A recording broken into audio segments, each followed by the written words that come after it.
Le pilier d'un avenir meilleur et prospère d'une nation, c'est l'éducation. En Ituri, les secteurs de l'éducation évoluent sans embâche selon les observations menées dans ces coins du pays. Les élèves étudient dans de bonnes conditions et s'inscrivant au programme scolaire 2024-2025. Malgré quelques zones d'ombre d'insécurité, les élèves ne cessent d'apprendre pour assurer leur avenir.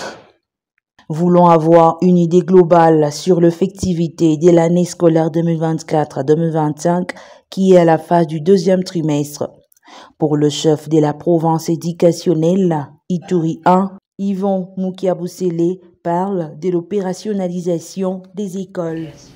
Il faut vous dire que de façon générale, la situation en rapport avec l'éducation est très calme. Il n'y a pas de problème. En ce sens que les écoles sont opérationnelles, surtout dans la ville ici. Les enseignements se donnent normalement. Les examens du premier semestre pour les enfants du secondaire et ceux du premier trimestre pour les enfants du primaire se sont passés dans un calme absolu. Donc de façon générale, la situation est calme. En ce qui est, nous avons insisté sur le respect du programme du calendrier scolaire tel qu'élaboré par notre ministère de tutelle. Et nous avons mis un accent particulier sur le fait que toutes les dates prévues en rapport avec les évaluations certificatives, voulais-je dire, que toutes ces dates-là soient respectées. Et les chefs d'établissement sont en train de travailler tout en ayant à l'esprit cet aspect des choses. En outre, le prophète de l'Ituri 1 argumente sur la gratuité de l'enseignement. Nous avons également tenu des réunions à l'intention plus des chefs d'établissement, surtout pour insister sur cet aspect qui concerne la gratuité de l'enseignement primaire. Et il faut vous rassurer que nous sommes très regardants là-dessus. L'enseignement primaire à notre niveau ici est effectivement gratuit parce que nous avons mis tout en marche pour surveiller le comportement des chefs d'établissement du primaire en ce qui concerne le respect des instructions en rapport avec la gratuité. Donc de ce côté-là, le travail se fait convenablement. Les enfants ne payent rien en ce qui concerne l'enseignement primaire. Rien n'est payé.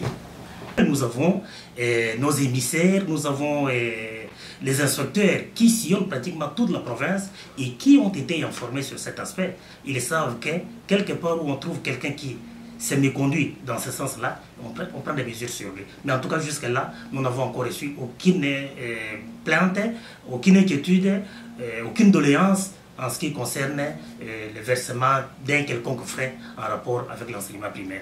Jusque-là, rien n'est encore reçu. Malgré que la province de l'Ituri bénéficie du PDELSA 45 territoires, Yvon Mukiabusele sollicite au gouvernement central de leur venir en aide pour la construction de plusieurs autres écoles. Nous saluons cette initiative du gouvernement, plus du chef de l'État, parce que franchement, il faut dire que nous avons un problème sérieux ici en ce qui concerne les infrastructures scolaires.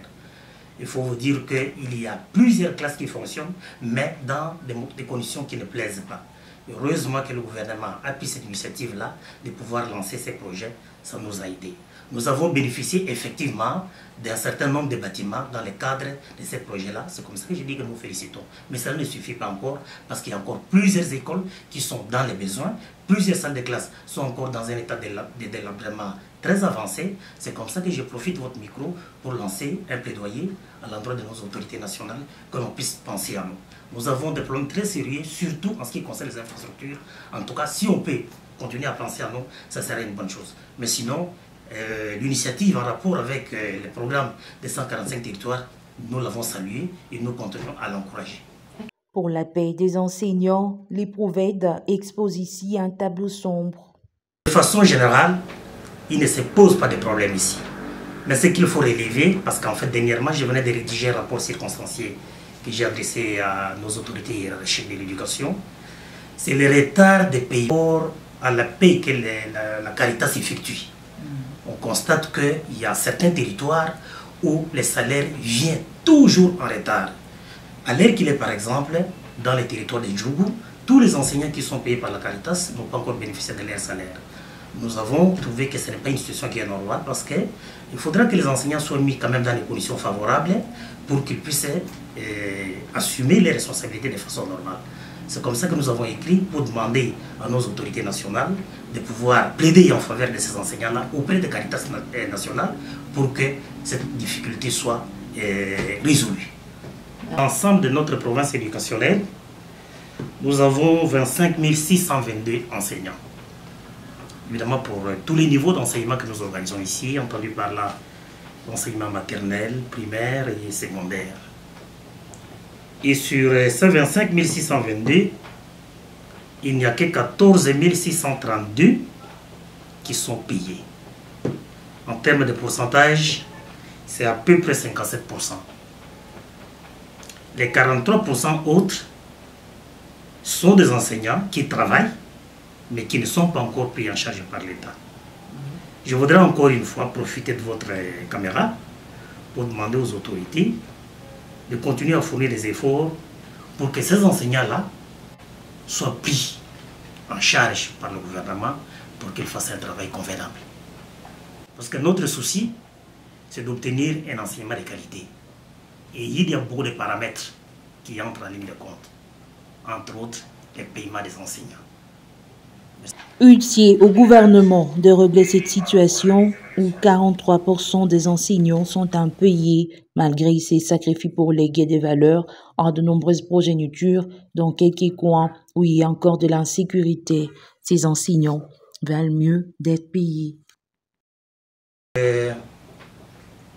Féliciterai les chefs d'État d'abord pour toutes les dispositions qu'ils ne cessent de prendre à travers ces différents services pour assurer la sécurité sur le plan national. Mais quant à ce qui concerne l'éducation, c'est vrai, nous avons certaines zones, certains territoires où il se pose des petits problèmes sécuritaires, où les cours ne se donnent pas de façon normale parce que vous apprendrez qu'il y a un groupe armé qui a attaqué, qu'il y a certaines écoles qui sont vandalisées. Ce n'est pas intéressant. Donc tout ce que nous pouvons lui demander, c'est de continuer à fournir ses efforts pour pacifier complètement toute la zone, voulais-je dire, toute la province de l'Ituri, pour que les calmes reviennent, pour que les choses se passent normalement.